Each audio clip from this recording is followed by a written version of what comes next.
आज तक ये हमारा मूवमेंट यहाँ तक आया है। अगर डोनेटर नहीं होते, डोनेट करने वाले नहीं होते, तो आज बीएसपी नहीं होती, अंबेडकरवादी मूवमेंट नहीं होता, कोई जय भीम नहीं कहता, क्योंकि ये दबा कुचला समाज, लाचार गरीब समाज, ये तो इसको तो कुछ दिया ही नहीं लोगों ने। और आज अगर इसके पास कुछ आया है तो बाबा साहेब डॉक्टर अंबेडकर की वजह से आया है। और जब बाबा साहेब डॉक्टर अंबेडकर की वजह से आज हमारे पास कुछ आया है, तो हमें उन बाबा साहेब डॉक्टर अंबेडकर का कर्ज उतारना चाहिए, हमें बाबा साहेब डॉक्टर अंबेडकर का ऋण उतारना चाहिए, ऋण होना चाहिए हमको। तो बाबा साहेब की बात को हमें मानना चाहिए।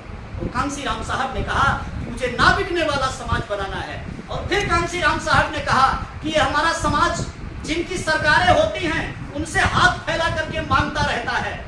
कभी कहता है मेरे मोहल्ले में आप नल लगवा दो, पानी पीने का टोटी लगवा दो, कभी कहता है कि नाली बनवा दो, खड़ंजा बनवा दो, कभी कहता है कि इंदिरा आवास बनवा दो, मेरा भी एक कमरे का मकान बन जाए।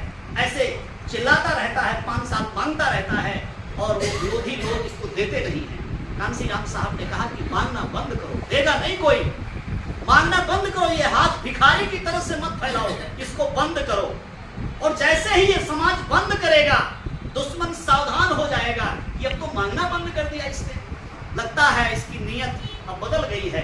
और ऐसे भी ये सॉलिड मुट्ठी बन गया, भूसा बन गया, ये सावधान हो जाएगा कि अभी तक तो मांग रहा था, लेकिन अब तो लगता है ये मारेगा भी, अभी हमसे बदला भी लेगा। वो तुरंत अलर्ट हो जाता है जो हमारा दुश्मन है। और फिर कांसी राम जी ने कहा